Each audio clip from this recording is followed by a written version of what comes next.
Hay algo que nadie te dice cuando empiezas a trabajar el turno de noche en una tienda de conveniencia.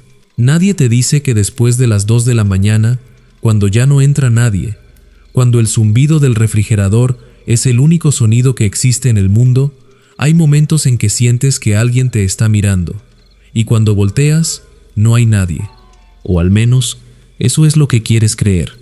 Estas son 5 historias de personas que trabajaron el turno nocturno en una tienda de conveniencia.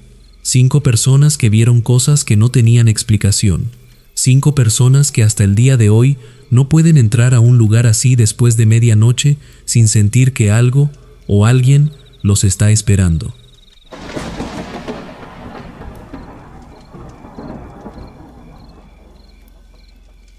La primera historia de esta noche llega desde la Ciudad de México.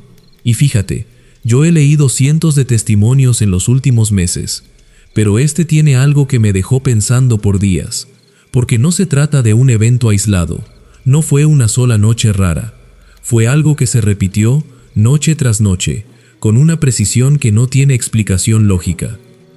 Se llama Heriberto, tiene 24 años, y cuando me mandó este relato, me pidió que por favor no usara el nombre real de la sucursal. Dice que todavía trabaja cerca de la zona y que no quiere que nadie vaya a buscarlo. Yo respeto eso. Lo que no puedo respetar es quedarme callado con lo que me contó. Heriberto llevaba apenas 3 meses trabajando en una tienda de conveniencia en la colonia Doctores. Turno nocturno, de 10 de la noche a 6 de la mañana. Lo había aceptado porque pagaban un poco más que el turno del día y porque, siendo sincero, le gustaba la tranquilidad. Menos gente, menos estrés. Eso pensaba. La tienda era pequeña, como la mayoría. 4 pasillos, 2 refrigeradores grandes al fondo, una bodega que más bien era un cuartito con cajas apiladas y un baño que solo usaban los empleados. Las cámaras de seguridad eran viejas pero funcionaban. Había 3, una apuntando a la caja, otra cubriendo los pasillos y la tercera en la entrada. Su rutina era simple. A las 10 llegaba, contaba la caja, acomodaba los productos que habían llegado en la tarde y se sentaba a esperar. Entre semana, después de la 1 de la mañana, podía pasar 1 hora entera sin que entrara un solo cliente, y a Heriberto eso no le molestaba. Ponía música en su celular, bien bajita, y dejaba pasar las horas. La cosa es que las primeras semanas fueron normales, completamente normales, pero en algún momento de su segundo mes, algo cambió. Todo empezó un martes. Heriberto se acuerda perfecto del día porque era su cumpleaños y lo estaba pasando solo en el turno. Eran las 3 de la mañana y algo. La tienda llevaba vacía casi 2 horas. Y entonces la puerta se abrió. Entró un hombre. Tendría unos 50 y tantos años. Vestía una camisa gris, pantalón oscuro, zapatos negros. Nada fuera de lo común. Caminó directo al pasillo 3. Agarró una bolsa de pan dulce y una botella de agua. Vino a la caja y pagó con cambio exacto. No dijo una sola palabra. Ni buenas noches, ni gracias, nada. Dejó las monedas sobre el mostrador, tomó su bolsa y salió. Heriberto no le dio importancia.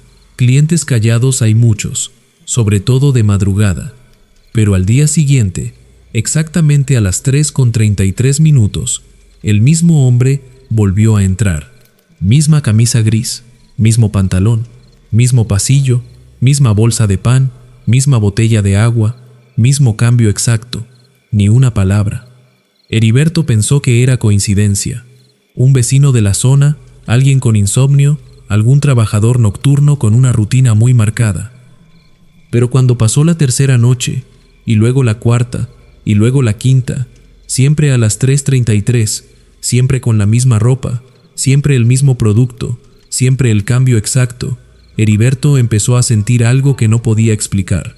No era miedo, todavía no, era más bien incomodidad. Como cuando alguien te mira fijamente y tú finges que no te diste cuenta. La segunda semana, Heriberto decidió hablarle. Cuando el hombre puso las monedas sobre el mostrador, Heriberto le dijo: «Buenas noches, jefe. Siempre por aquí, ¿verdad?». El hombre no contestó, no lo miró. Tomó su bolsa y salió. Al día siguiente lo intentó otra vez. ¿Todo bien? ¿Viene de trabajar? Nada, ni un gesto, como si Heriberto no existiera. Y aquí es donde la cosa se pone rara, porque una noche, después de que el hombre salió, Heriberto se le ocurrió revisar las cámaras. No por sospecha, sino por curiosidad. Quería ver de dónde venía el tipo, si caminaba desde algún edificio cercano, si traía carro. Rebobinó la grabación hasta las 3:33. La cámara de la entrada mostraba la puerta abriéndose, pero nadie entraba. Se veía la puerta abrir, quedarse abierta unos segundos y cerrarse sola. Heriberto sintió un escalofrío, pero se dijo a sí mismo que la cámara estaba vieja, que a lo mejor era un problema de imagen, un cuadro perdido, algo técnico. Revisó la cámara de los pasillos. El pasillo 3 estaba vacío, completamente vacío en el momento exacto en que Heriberto recordaba haberlo visto ahí, eligiendo el pan. La cámara de la caja mostraba a Heriberto solo, recibiendo monedas de nadie, poniendo un producto en una bolsa, entregándosela al aire. Esa noche, Heriberto no durmió, pero tampoco dejó de ir a trabajar. Y la noche siguiente, el hombre volvió, a las 3:33, como siempre. Entonces, Heriberto sacó su celular, lo puso sobre el mostrador con la cámara apuntando hacia la entrada, disimulado entre unos volantes. Quería grabarlo él mismo. Si las cámaras de la tienda fallaban, tal vez su teléfono captaría algo. El hombre entró, hizo su recorrido, pagó, se fue. Heriberto revisó el video de su celular.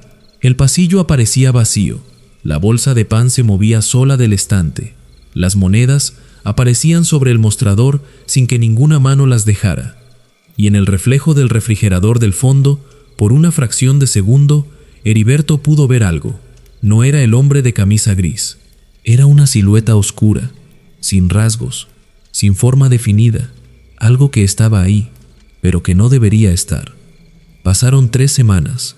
Heriberto seguía atendiendo al hombre todas las noches. Ya no intentaba hablarle, ya no grababa, simplemente lo dejaba entrar, lo dejaba pagar y lo dejaba salir. Se había acostumbrado al miedo, que es lo peor que puede pasar, porque cuando te acostumbras al miedo, bajas la guardia. Y una noche, el hombre hizo algo diferente. Puso las monedas sobre el mostrador, como siempre, pero en lugar de tomar la bolsa e irse, se quedó parado, mirando a Heriberto.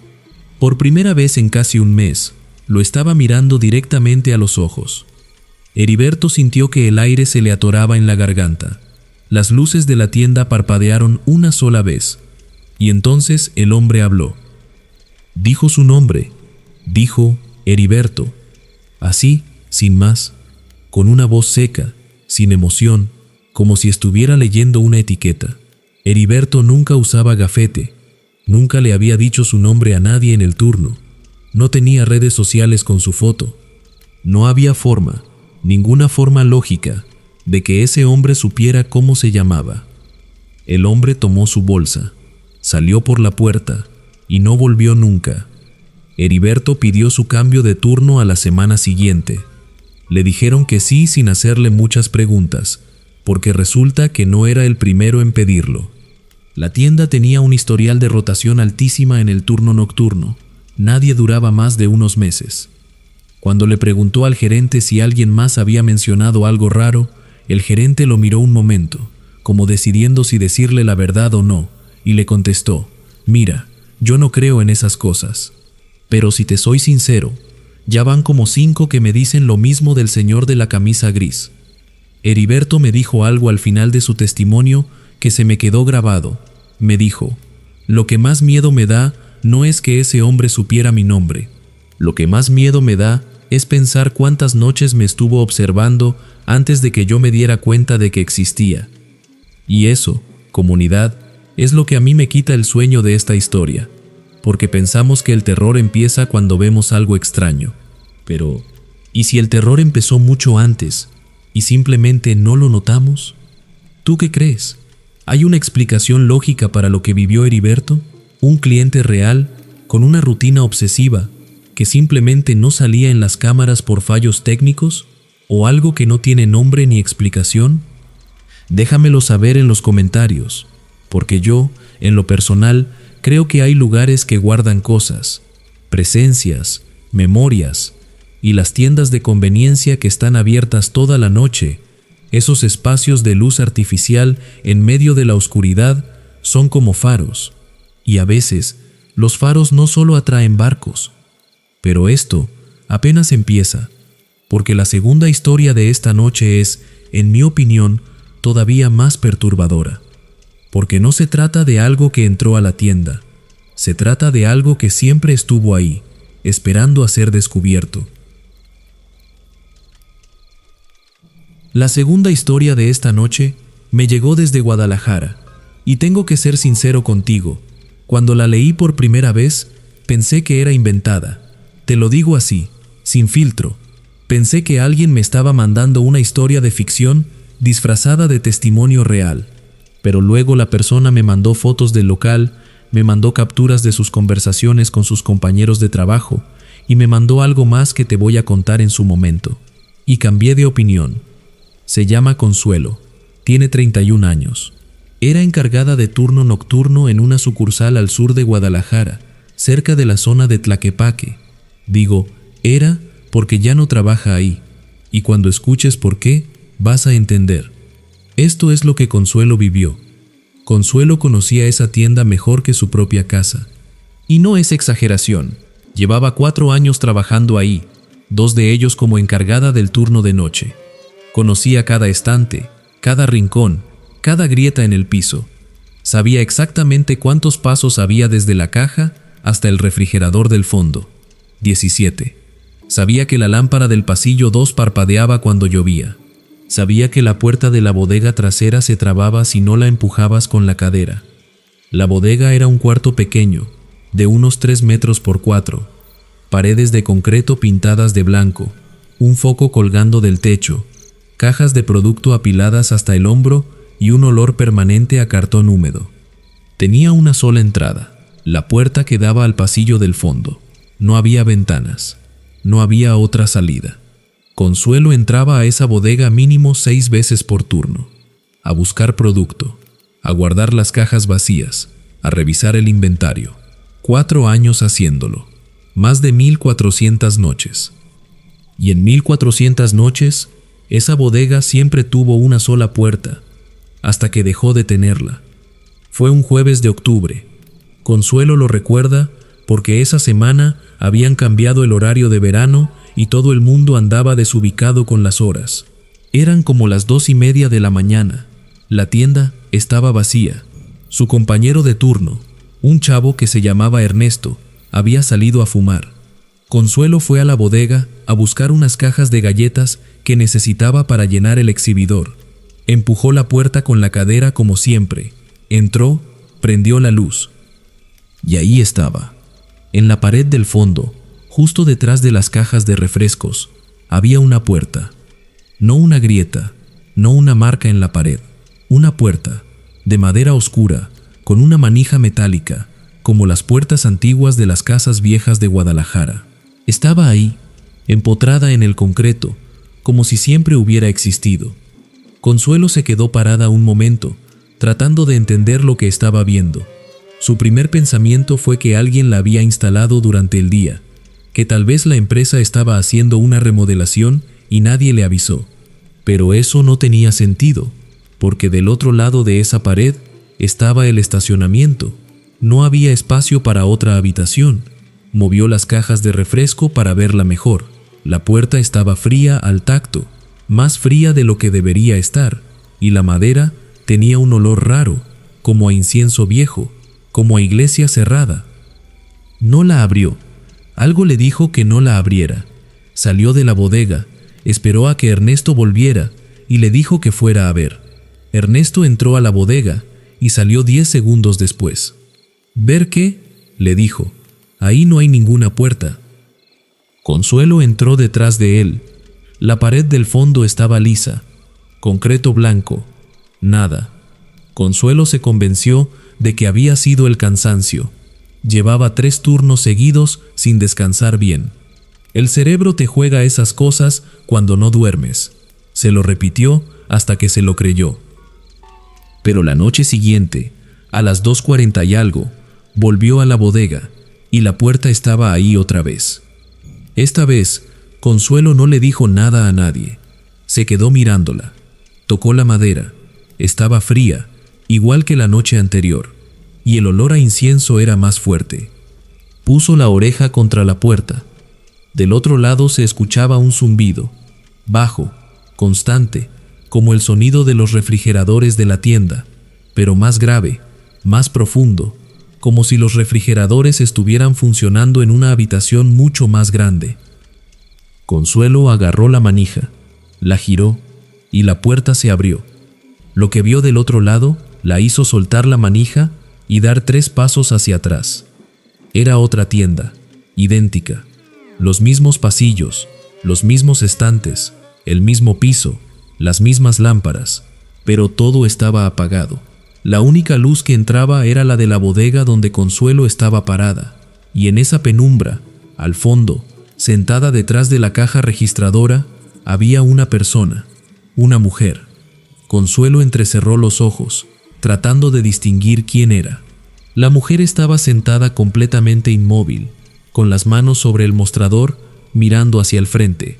No se movía, no parpadeaba, pero algo en su postura, en la forma de sus hombros, en la manera en que tenía el pelo recogido, le resultó familiar.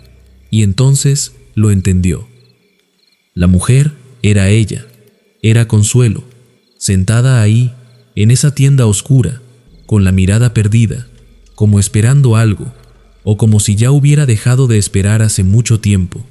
Consuelo cerró la puerta de golpe, se fue al baño, se echó agua en la cara, se miró en el espejo del baño para confirmar que seguía siendo ella, que seguía siendo real, que estaba del lado correcto. Cuando volvió a la bodega 20 minutos después, la puerta ya no estaba. Consuelo debería haber pedido su cambio de turno en ese momento. Lo sabe, me lo dijo. Pero la verdad es que no lo hizo, porque necesitaba el dinero, y porque una parte de ella, una parte que todavía no entiende, quería volver a ver esa puerta. Y volvió a verla, 5 noches después. Esta vez no dudó, abrió la puerta directamente. La tienda oscura seguía ahí, pero la mujer de la caja ya no estaba. El lugar estaba vacío. Consuelo sacó su celular y decidió tomar una foto. La cámara enfocó. El flash se disparó. La imagen apareció en la pantalla. Y Consuelo dejó de respirar, porque la foto no mostraba una tienda oscura. La foto mostraba la bodega, su bodega, con las cajas de refrescos, con la pared de concreto blanco, como si la puerta no existiera. Pero en la esquina inferior de la foto, en los metadatos, la fecha decía 23 de octubre de 2021. Consuelo tomó esa foto en 2024. Y cuando revisó su galería, buscando, desplazándose hacia atrás, encontró la misma imagen exacta, con la misma composición, el mismo ángulo, guardada en su teléfono con la fecha correcta de 3 años antes. Una foto que ella no recordaba haber tomado. 2 fotos idénticas. Una de hace 3 años, otra de esa noche, misma bodega, mismo ángulo, como si alguien o algo le estuviera diciendo que esto ya había pasado antes, que iba a seguir pasando, que la puerta no era nueva, que siempre había estado ahí, esperando el momento correcto para dejarse ver. Consuelo cerró la puerta, se sentó en el piso de la bodega y lloró. Consuelo renunció al día siguiente, no dio las 2 semanas de aviso, no recogió su último cheque, simplemente no volvió. Cuando le pregunté si había intentado hablar con alguien sobre lo que vivió, me dijo que le contó a su mamá. Su mamá le dijo algo que le puso la piel chinita. Le dijo: «Mija, esa tienda la construyeron sobre un terreno donde antes había una casa vieja. La tiraron en 2018. La señora que vivía ahí murió sola, encerrada, y no la encontraron hasta semanas después». Yo creo que hay lugares que absorben cosas, que guardan algo de las personas que estuvieron ahí.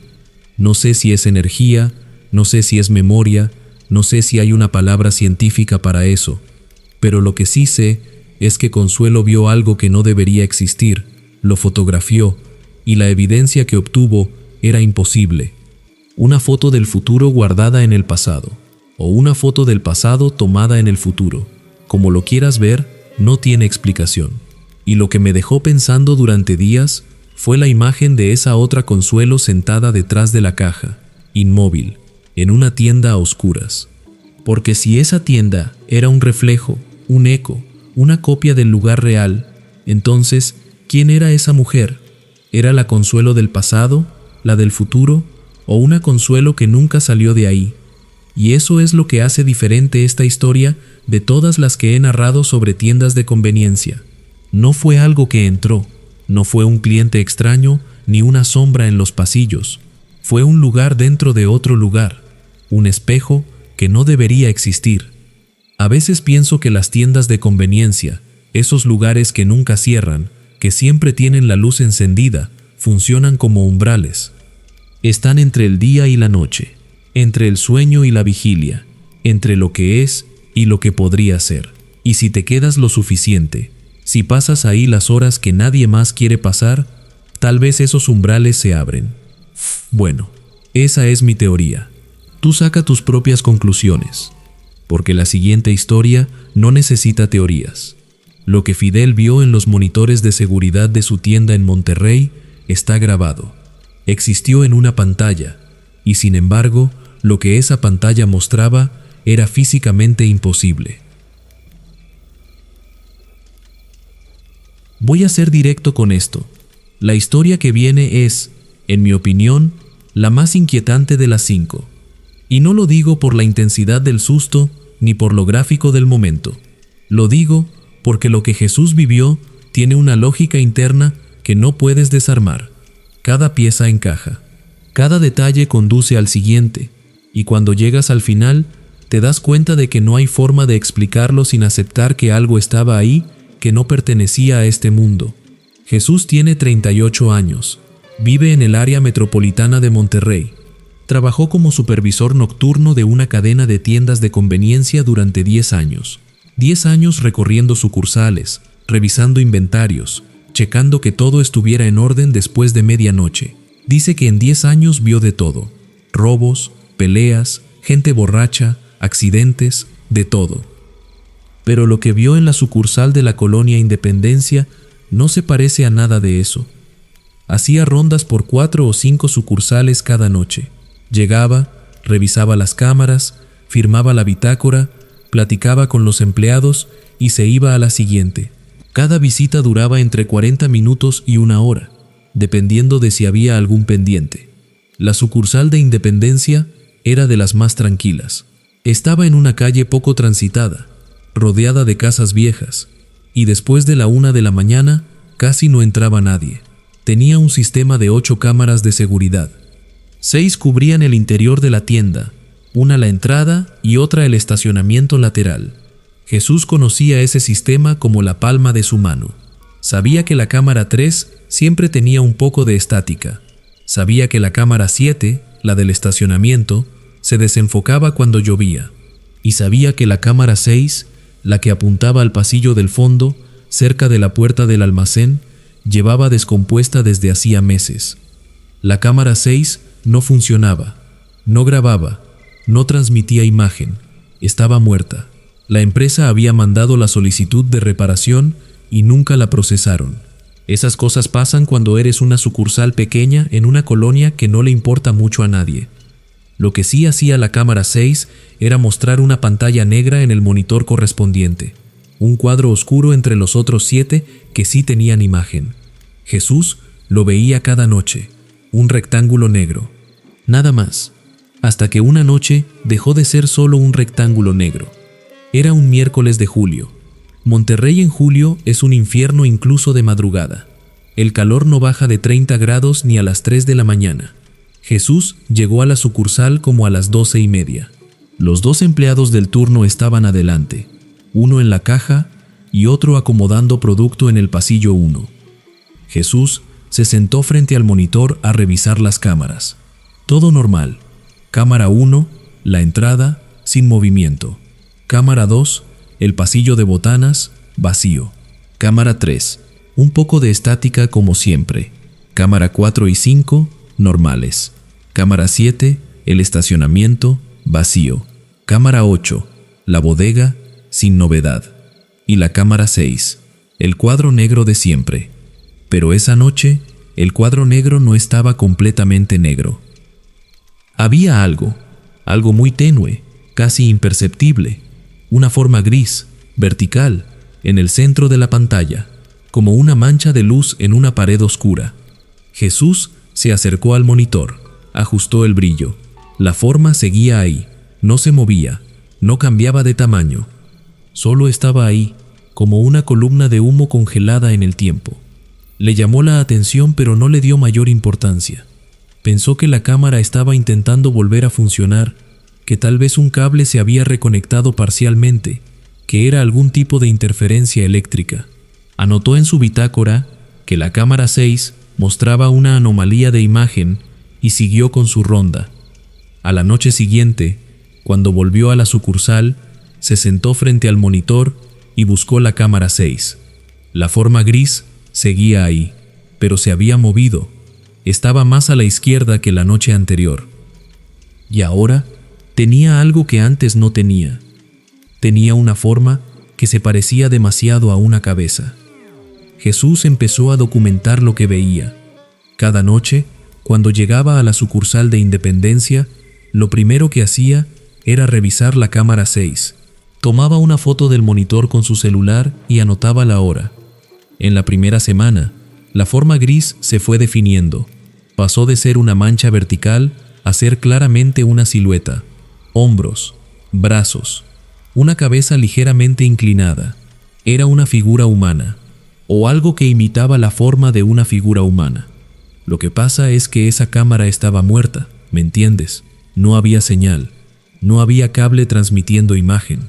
Lo que Jesús veía en ese monitor no venía de la cámara, no podía venir de la cámara, pero ahí estaba.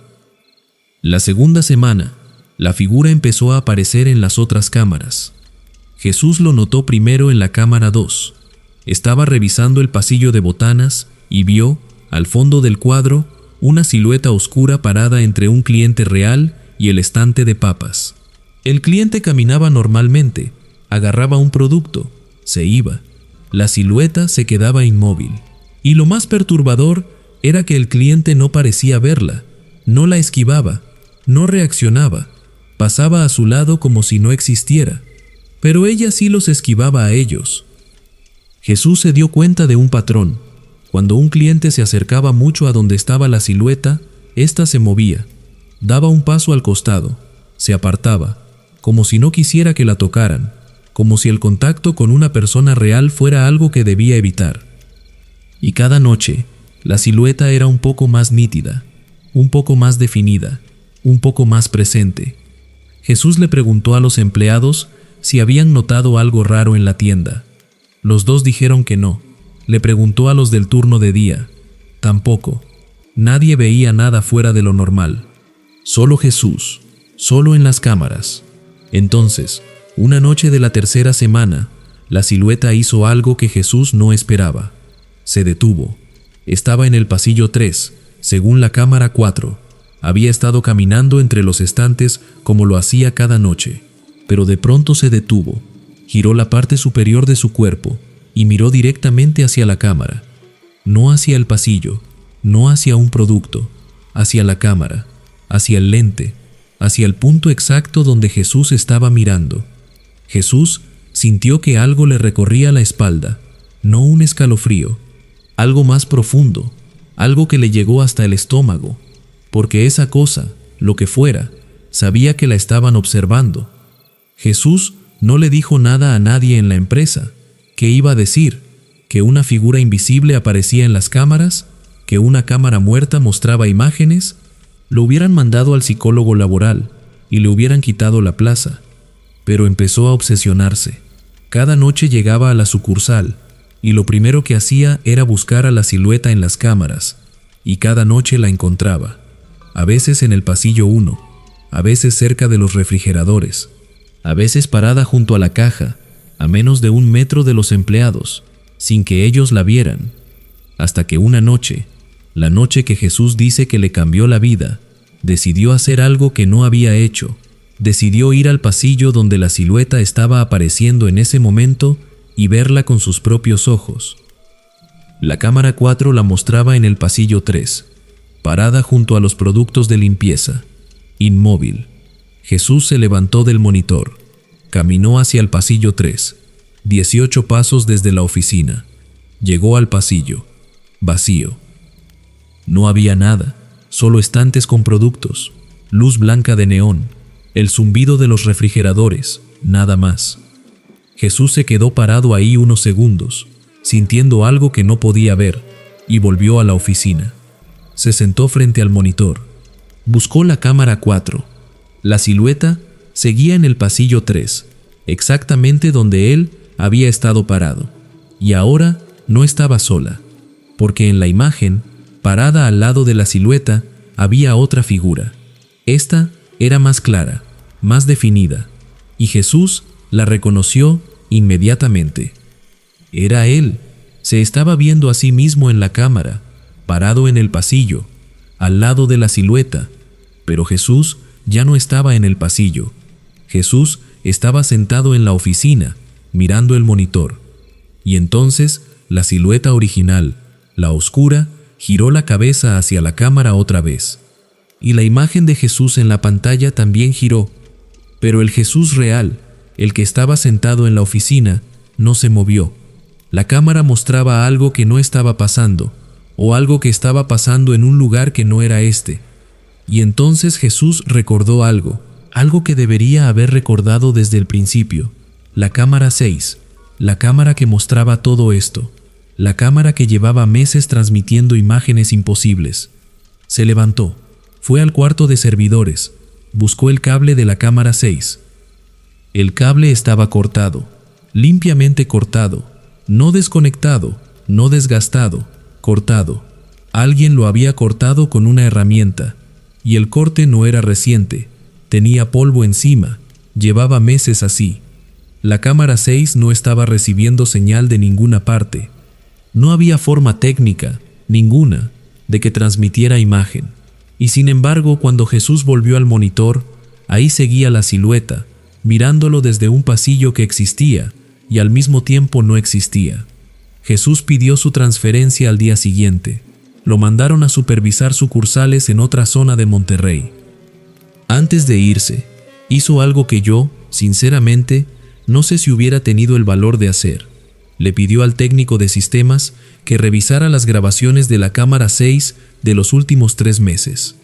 El técnico le dijo que eso era imposible, que la cámara 6 no grababa porque no tenía señal. Jesús insistió. El técnico revisó el servidor y encontró archivos. 3 meses de grabaciones. Archivos de video generados por una cámara que no estaba conectada a nada. El técnico no supo explicarlo. Dijo que probablemente era un error del software, que a veces los sistemas generan archivos fantasma, que no significaba nada. Jesús le pidió que abriera uno de los archivos. El técnico lo abrió. La pantalla mostró un pasillo vacío, el pasillo 3, luz de neón, estantes con productos, todo normal. Y en el fondo del pasillo, mirando a la cámara, estaba la silueta. El técnico cerró el archivo y no quiso abrir otro. Fíjate en esto.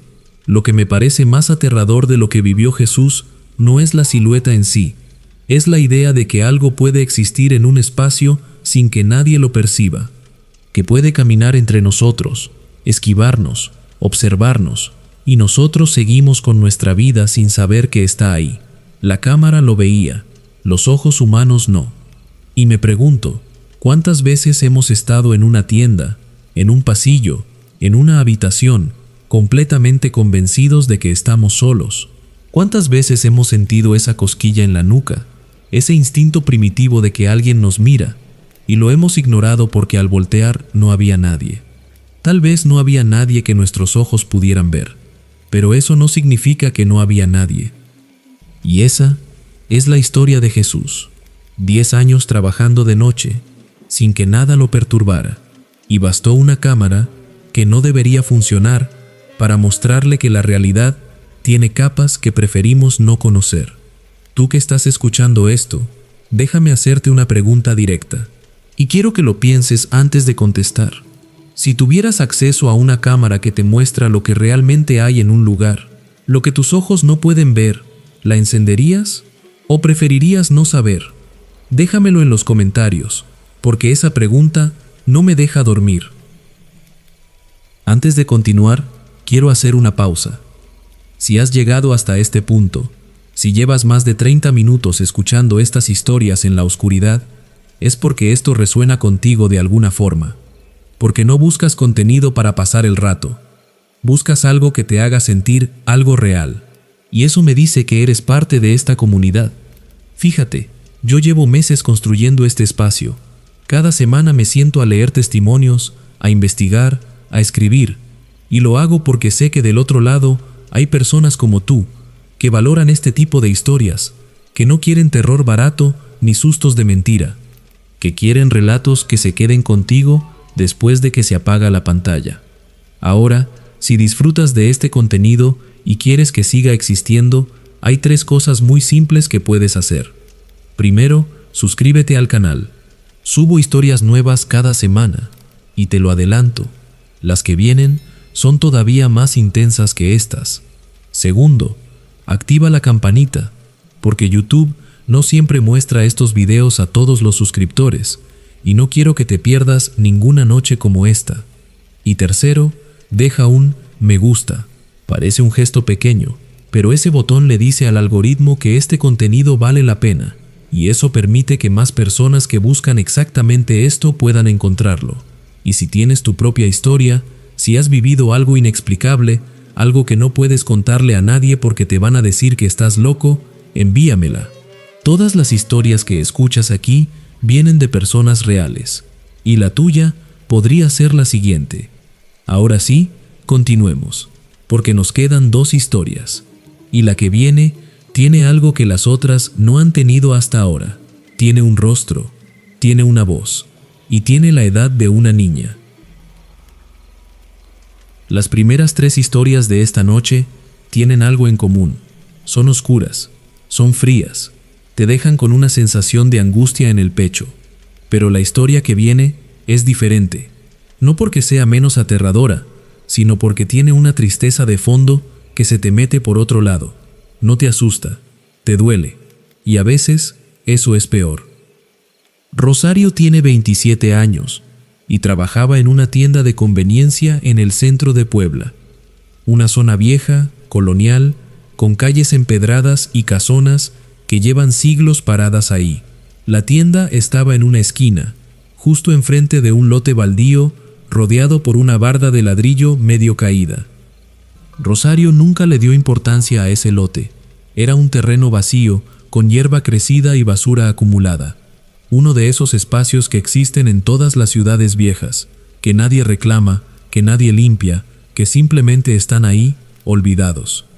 Hasta que la niña empezó a llegar. Rosario trabajaba el turno de 10 de la noche a 6 de la mañana. Llevaba 1 año y medio en el puesto.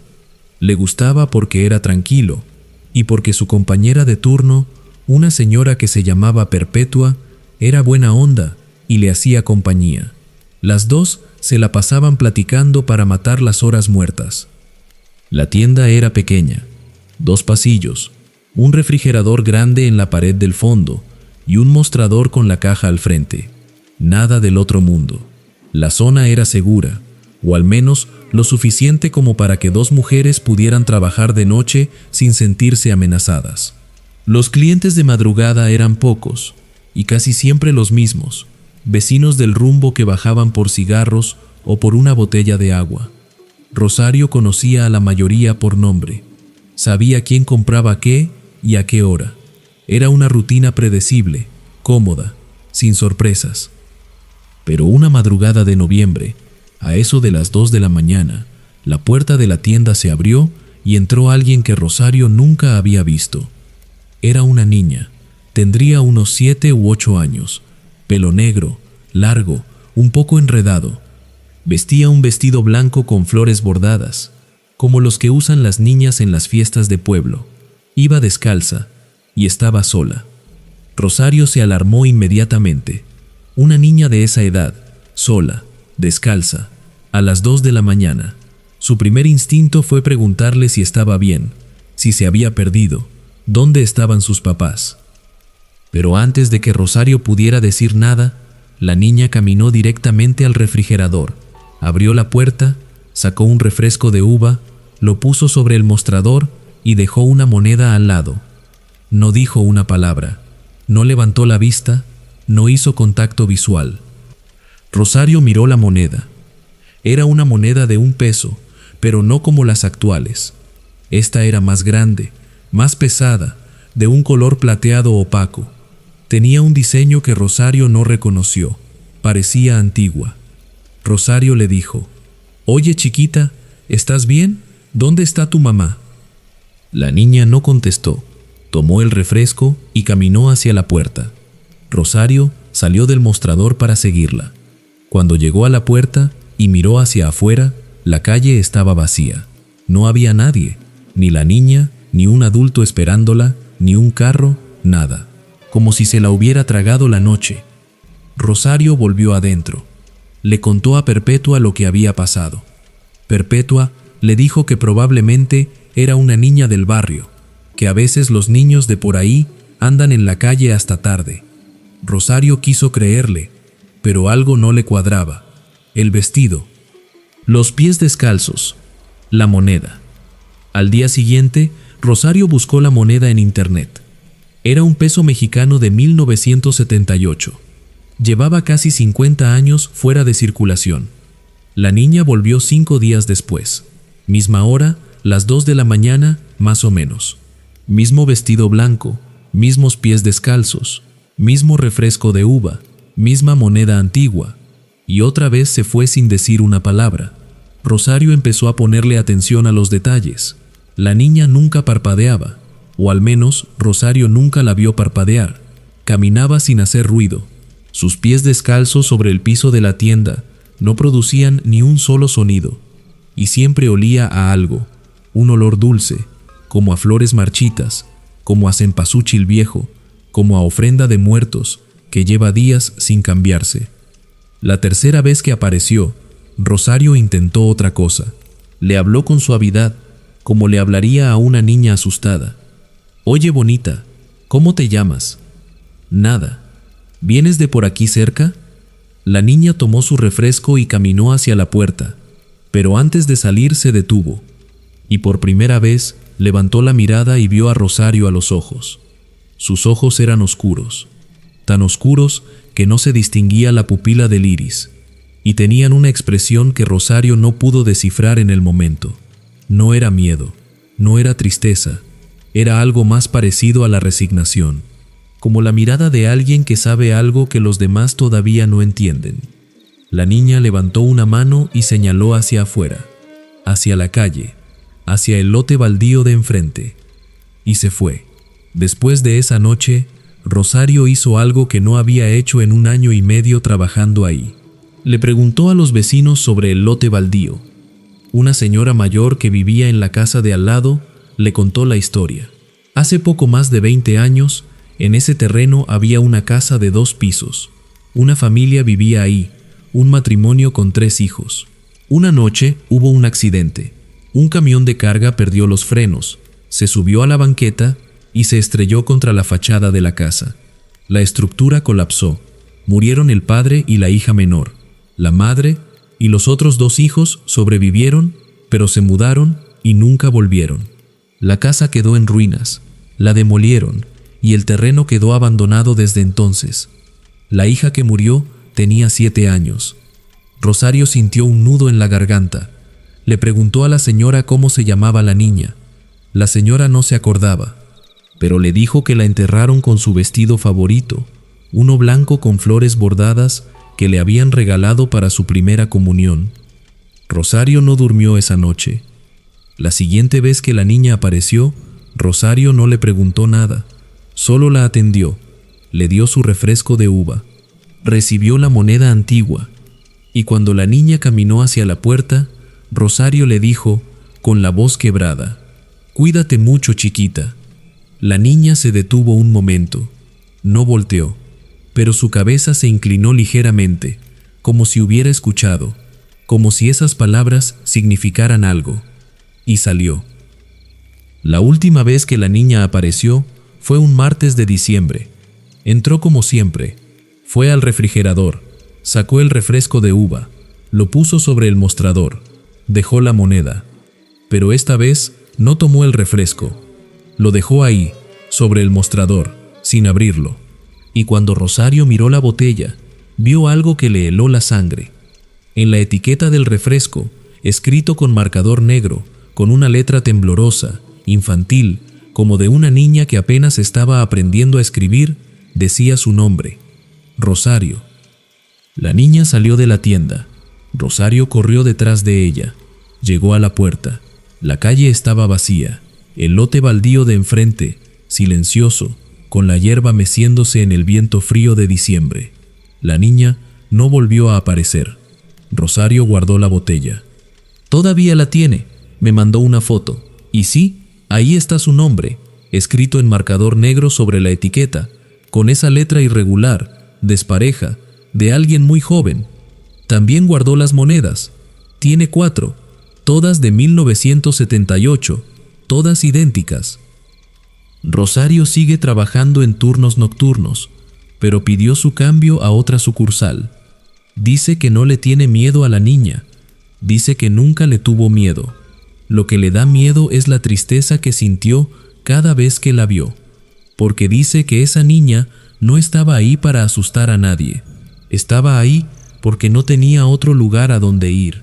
Yo creo que Rosario tiene razón, y en mi experiencia leyendo cientos de testimonios, los encuentros más perturbadores no son los que te hacen gritar, son los que te hacen sentir algo que no pediste sentir, algo que se te queda adentro y no sabes cómo sacarlo.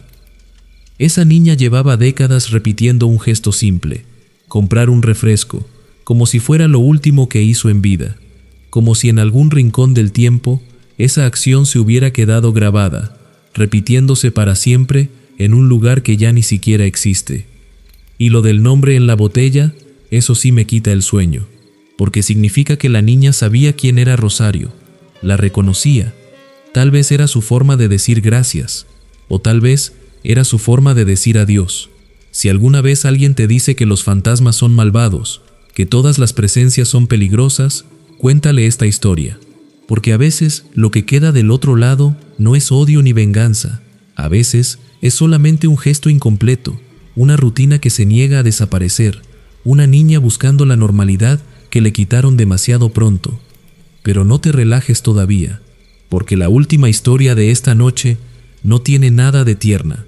La última historia es la razón por la que algunos empleados nocturnos renuncian sin avisar, dejan las llaves sobre el mostrador y salen corriendo sin mirar atrás. Esto es lo que Celestino vivió la noche que se quedó solo. Quiero que te prepares para lo que viene, porque esta historia no se parece a ninguna de las anteriores. Las 4 que ya escuchaste tenían algo en común. Todas involucraban a alguien más: un cliente fantasma, una puerta imposible, una silueta en las cámaras, una niña que no debería estar ahí.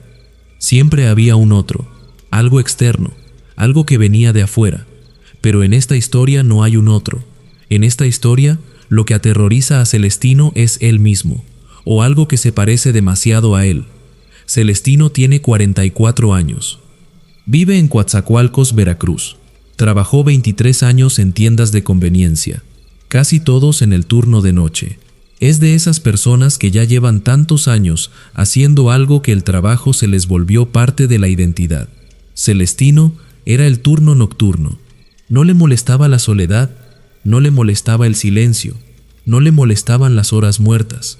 Decía que la noche era honesta, que de día la gente finge, pero de madrugada la gente es como realmente es. Llevaba tanto tiempo haciendo ese trabajo que ya no le sorprendía nada. Hasta la noche del 14 de agosto, la sucursal de Celestino estaba en una avenida principal de Coatzacoalcos, pero en un tramo donde después de las 11 de la noche prácticamente no pasaba nadie. De un lado tenía un taller mecánico cerrado. Del otro, una papelería con la cortina abajo. Enfrente, un estacionamiento vacío que de madrugada parecía un lago de asfalto negro. Normalmente Celestino trabajaba con un compañero, un muchacho joven que se llamaba Aparicio. Pero esa noche, Aparicio llamó para avisar que estaba enfermo. No iba a llegar, y como era miércoles y entre semana casi no había movimiento, el gerente decidió que Celestino podía cubrir solo. Celestino no protestó, lo había hecho antes. Sabía manejar la caja, el inventario y las limpiezas él solo. No era la primera noche sin compañero y no iba a ser la última. La tienda tenía 6 pasillos, 2 refrigeradores industriales, una bodega al fondo y un sistema de audio interno. Esas bocinas del techo que normalmente reproducen la música de fondo que manda la empresa. Pero de noche, cuando no había clientes, Celestino las apagaba. Prefería el silencio. A las 11 cerró la cortina a medias, como siempre. A las 12 acomodó el producto del turno anterior. A la 1 hizo su conteo de caja. A las 2 se sentó detrás del mostrador con su termo de café y su teléfono. Todo normal, todo predecible, todo tranquilo. Hasta las 2:43. Las bocinas del techo se encendieron solas. Celestino levantó la vista. Las bocinas llevaban apagadas desde las 10. Él mismo las había desconectado. No era posible que se encendieran sin que alguien las activara desde el panel que estaba en la bodega. Pero ahí estaban, produciendo un ruido blanco suave, como estática de radio, como un televisor sintonizado en un canal muerto. Celestino se levantó, fue a la bodega y revisó el panel de audio. Estaba apagado. El interruptor estaba en posición de apagado. Las bocinas no deberían estar sonando. Volvió al frente. El ruido blanco continuaba, y de pronto, entre la estática, escuchó algo. Una voz. Era baja, distorsionada por la estática, pero era una voz humana. Estaba diciendo algo que Celestino no alcanzaba a entender. Se acercó a la bocina más cercana, la del pasillo 4, y puso atención. La voz dijo su nombre. Celestino. Claro, sin distorsión, como si alguien estuviera hablando directamente al micrófono del sistema de audio. Y lo que hizo que Celestino sintiera que el estómago se le caía al piso fue que reconoció la voz. Era la suya. No una voz parecida, no una imitación. Era su voz, su tono, su acento costeño, su manera de pronunciar las eses. Era exactamente como si él mismo estuviera hablando por las bocinas. Pero él no estaba hablando. Estaba parado en medio de un pasillo, con la boca cerrada, escuchando cómo su propia voz lo llamaba desde el techo. Celestino hizo lo que cualquier persona con 23 años de experiencia nocturna haría.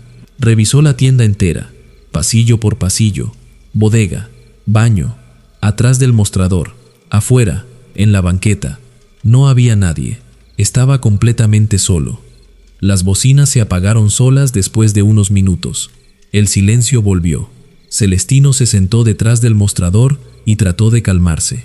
Se dijo que era una falla eléctrica, que los sistemas viejos hacen cosas raras, que el calor de Veracruz afecta los circuitos.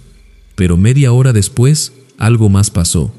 Celestino había acomodado el pasillo 3 antes de la medianoche. Lo recordaba perfectamente, porque siempre lo hacía en el mismo orden. Chips en la parte de arriba, galletas en medio, pan de dulce abajo. Era su sistema. Llevaba años haciéndolo igual. Cuando caminó por el pasillo 3 para ir al baño, los productos estaban en un orden diferente. El pan de dulce estaba arriba, las galletas abajo, los chips en medio. Todo perfectamente acomodado, sin un solo paquete fuera de lugar, pero en un orden inverso al que Celestino había dejado. Se quedó parado frente al estante, tratando de procesarlo. No había nadie más en la tienda. Nadie había entrado. Las cámaras lo confirmarían después. Nadie tocó esos productos. Pero alguien los reacomodó. Celestino volvió a ponerlos en su orden. Se fue al mostrador. Esperó 15 minutos. Volvió al pasillo 3. Los productos estaban invertidos otra vez. exactamente como antes. Pan arriba, galletas abajo, chips en medio, como si alguien estuviera jugando con él, o como si alguien le estuviera demostrando que podía hacer lo que él hacía, pero al revés. Y entonces Celestino tuvo una idea que no le gustó nada. Fue a revisar los otros pasillos. El pasillo 1, que había acomodado a las 11, estaba invertido. El pasillo 2, invertido. El 4, el 5, el 6, todos invertidos. Cada producto que Celestino había tocado durante la noche estaba en la posición contraria a la que él lo había dejado. Todo lo que él hacía, algo lo deshacía. No de manera desordenada, no tirando cosas al piso, lo deshacía con precisión, con método, como un reflejo en un espejo. Celestino tomó una decisión. Fue a la bodega, encendió el monitor de las cámaras de seguridad y rebobinó la grabación de la última hora. La cámara del pasillo 3 mostraba el momento exacto en que Celestino acomodó los productos. Se veía a sí mismo poniendo los chips arriba, las galletas en medio, el pan abajo, normal. Se veía salir del pasillo y caminar hacia el mostrador, normal. Y entonces, unos minutos después de que Celestino se fuera, algo apareció en el pasillo, una silueta, oscura, del mismo tamaño que Celestino, de la misma complexión. Caminaba hacia el estante y empezaba a mover los productos, los sacaba y los ponía en posiciones inversas, con los mismos gestos, con las mismas manos, con los mismos movimientos que Celestino había hecho minutos antes, pero al revés, como si alguien hubiera grabado a Celestino y estuviera reproduciendo la cinta en reversa. Celestino avanzó la grabación. La silueta hacía lo mismo en cada pasillo. Entraba después de que Celestino se iba y repetía cada uno de sus movimientos, pero invertidos, siempre con un retraso de unos minutos, siempre cuando Celestino no estaba mirando. Celestino sintió que la sangre se le helaba, pero no pudo dejar de mirar. Avanzó más la grabación, hasta el momento presente. La cámara del pasillo 6, el más alejado del mostrador, mostraba a la silueta parada en medio del pasillo, inmóvil. Ya no estaba moviendo productos, estaba quieta, de pie, con los brazos a los costados. Y mientras Celestino la observaba en la pantalla, la silueta empezó a moverse. Levantó un brazo. Celestino, sin pensarlo, levantó su brazo para tocarse la cara. La silueta se lo tocó primero. Celestino se detuvo. La silueta también se detuvo. Celestino giró la cabeza hacia la izquierda. La silueta giró la cabeza hacia la izquierda. Pero la silueta lo hizo antes que él, 2 segundos antes, como si supiera lo que Celestino iba a hacer antes de que lo hiciera. Entonces la silueta hizo algo que Celestino no hizo. Giró la cabeza directamente hacia la cámara, lentamente, con una deliberación que no era humana, hasta quedar mirando directamente al lente. Celestino no giró la suya. Celestino estaba sentado en la bodega, paralizado, mirando un monitor que le mostraba a una copia de sí mismo que ya no lo estaba imitando, que estaba actuando por su cuenta. La imagen en el monitor se congeló, las bocinas del techo volvieron a encenderse, y la voz de Celestino, su propia voz, dijo una sola frase desde las bocinas: «Ya es hora de que cambiemos de lugar». Las luces de la tienda se apagaron, todas, al mismo tiempo, oscuridad absoluta. Celestino agarró su celular, prendió la linterna y corrió. No hacia la puerta principal, hacia la salida de emergencia de la bodega. Empujó la barra, salió al estacionamiento, cruzó la avenida y no se detuvo hasta llegar a la gasolinera de enfrente. No volvió a entrar a esa tienda. Celestino llamó al gerente desde la gasolinera. Le dijo que había tenido una emergencia personal y que no podía terminar el turno. El gerente mandó a alguien a cerrar la tienda. Al día siguiente, Celestino fue a recoger sus cosas de día, con la tienda llena de clientes y con luz de sol entrando por la puerta. Le pidió al gerente revisar las grabaciones de la noche anterior. El gerente aceptó. Buscaron las grabaciones de las cámaras entre la 1 y las 4 de la mañana. Los archivos estaban corruptos. Todos. Cada cámara, cada ángulo, cada minuto. Solo mostraban estática, excepto un fragmento de 8 segundos de la cámara del pasillo 6. 8 segundos que mostraban algo que el gerente no pudo explicar y que prefirió no comentar. En esos 8 segundos se ve el pasillo vacío, iluminado por la luz de neón. Y al fondo del pasillo, de espaldas a la cámara, hay 2 figuras idénticas, del mismo tamaño, de la misma complexión, paradas una al lado de la otra, mirando hacia la pared del fondo, y una de ellas empieza a girar la cabeza hacia la cámara, justo cuando la grabación se corta. Celestino renunció esa misma tarde. Fíjate en esto. Lo que a mí me destruye de esta historia no es el susto, no es la silueta, ni las bocinas, ni los productos invertidos. Lo que me destruye es la frase: ya es hora de que cambiemos de lugar. Porque eso implica que lo que estaba en esa tienda no quería asustarlo, no quería hacerle daño, quería reemplazarlo, quería ser él. Había pasado semanas aprendiéndose sus movimientos, sus rutinas, sus gestos, como un actor que ensaya un papel hasta que lo domina. Y esa noche, la noche en que Celestino estaba solo, sin testigos, sin compañero, era la noche del estreno. Y yo creo que Celestino hizo lo correcto al correr, porque no sé qué hubiera pasado si se quedaba, no sé qué significa cambiar de lugar en ese contexto, y sinceramente, no quiero saberlo. Y así terminan las historias de esta noche. 5 tiendas, 5 turnos nocturnos, 5 personas que cruzaron una línea que no sabían que existía. Heriberto atendió a un cliente que no existía en las cámaras. Consuelo se vio a sí misma del otro lado de una puerta que no debería estar ahí, y Celestino escuchó su propia voz pidiéndole que cambiaran de lugar. Y esto es lo que nos queda: los lugares que nunca cierran no están tan vacíos como creemos. Dime algo, ¿tú qué crees? ¿Es esto algo que escapa a nuestra comprensión o son solo mentes agotadas por el turno nocturno? Déjamelo en los comentarios, quiero leerte. Si tienes una historia, envíamela, la leo toda. La próxima semana, hospitales. Un guardia que vio caminando a un paciente que, según los registros, había muerto 2 horas antes. No te lo pierdas. Cuídate ahí afuera, y cuando apagues esto, verifica que realmente estés solo. Buenas noches, comunidad.